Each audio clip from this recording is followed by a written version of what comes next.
Ada yang kata kerajaan pada hari ini, kerajaan pusat, dia kuat.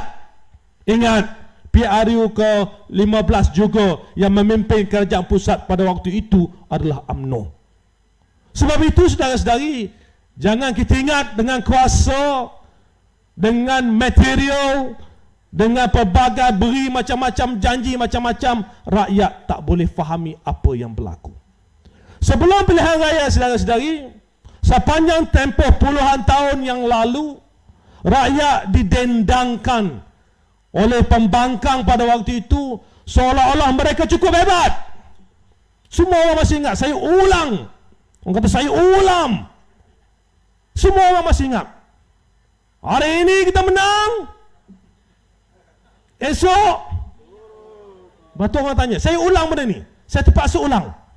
Kalau sebelah sana orang kata saya ulang, kemudian dia, bila orang bising tak turun, orang kata harga minyak tak turun kerana saya tak jadi Perdana Menteri. Sekarang ini Allah memberi ruang kepada beliau menjadi Perdana Menteri. 7 bulan berapa ringgit harga minyak dah turun. Ini belum termasuk formula-formula.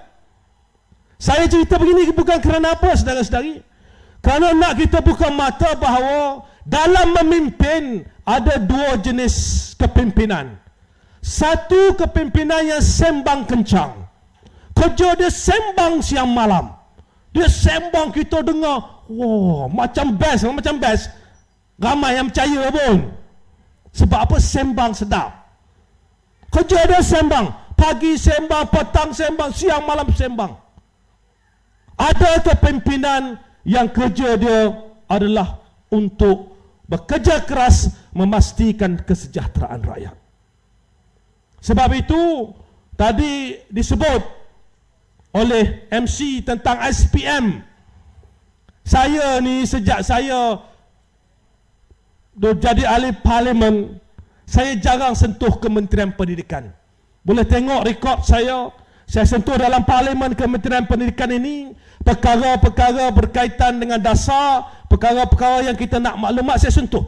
Saya tak pernah menyentuh lebih daripada itu.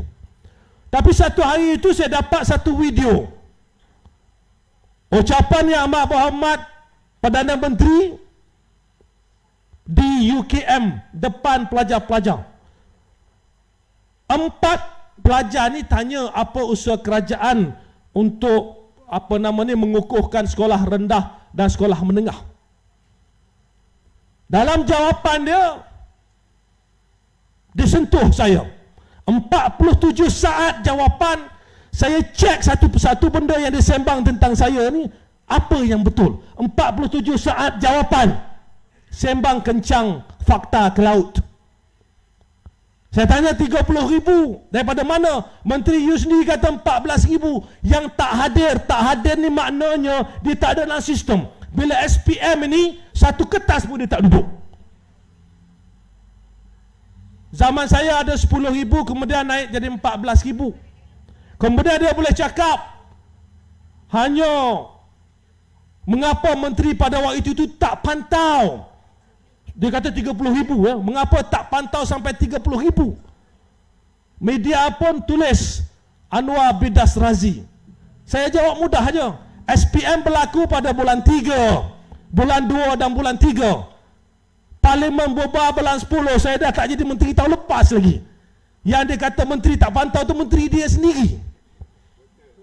Menteri dia sendiri yang tak pantau. Sebab itu saya kata ada pemimpin ni kerja dia sembang. Dia sembang, kita dengar.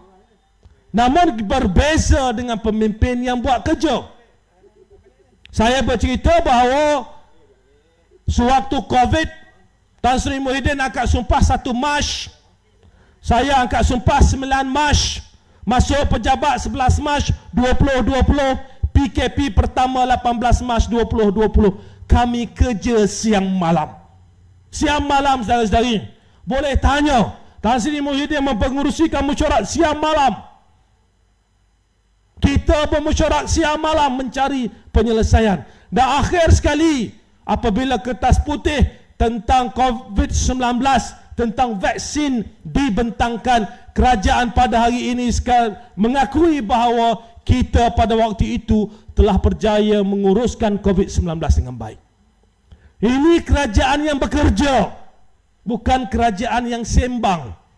Hari ini pula baru tadi ada yang kongsikan dengan saya, Menteri Ekonomi bercakap tentang satu database, satu pengkalan data yang mengumpulkan maklumat-maklumat tentang bantuan yang diterima oleh rakyat Malaysia. Sama ada bantuan daripada MOF melalui data LHDN, bantuan-bantuan yang diterima daripada Jabatan Kebajikan Masyarakat, bantuan RISDA, bantuan agensi-agensi lain. Semua bantuan akan dimasukkan di bawah satu pengkalan data yang pada waktu ini dipanggil PADU, seingat saya. Dan pengkalan data ini akan digunakan untuk membantu menguruskan bantuan pada rakyat. Dia duk cerita ni seolah-olah benda ni dia buat.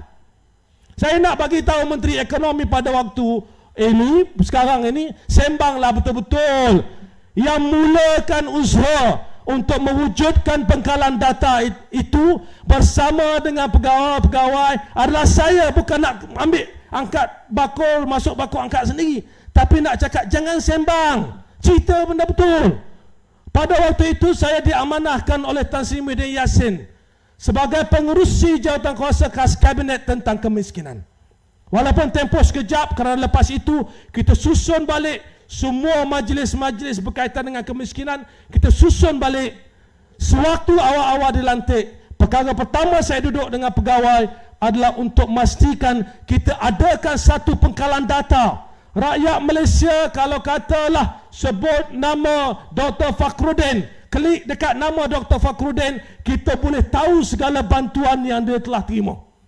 Kita gabungkan semua agensi, kita panggil mesyuarat agensi-agensi yang berkaitan, dan kita tahu bahawa proses ini mengambil masa kerana ada agensi-agensi yang masih menyimpan data dalam buku secara manual. Sebab itu saya nak cerita kepada Menteri Ekonomi, apabila bercakap tentang apa yang nak dilaksanakan itu, jangan sembang seolah-olah itu sesuatu yang idea yang cukup lengkap. Buat formula yang dia janji dulu, buat formula itu dulu. Tak payah nak sembang untuk menggambarkan bahawa inilah perkara yang diperjuangkan oleh kerajaan PHDAP-BN ini. Begitu juga dengan satu inisiatif untuk membasmi kemiskinan tegar. Ini dah banyak disebut dalam parlimen. Insentif membasmi kemiskinan tegar ini, championnya adalah Tok Pa. Saya masih ingat suatu kami dalam kerajaan, Tok Pa banyak duduk berbincang. Walaupun saya Menteri Pendidikan, kita banyak berbincang tentang ekonomi. Bagaimana beliau bersungguh-sungguh untuk membasmi kemiskinan ini. Hinggalah pada hari ini program tersebut dijenamakan semula sebagai IPR. Saudara-saudari, itu contoh antara kerajaan yang sembang dengan kerajaan yang melaksanakan perkara-perkara untuk kesejahteraan rakyat tanpa sembang banyak, tetapi kita boleh lihat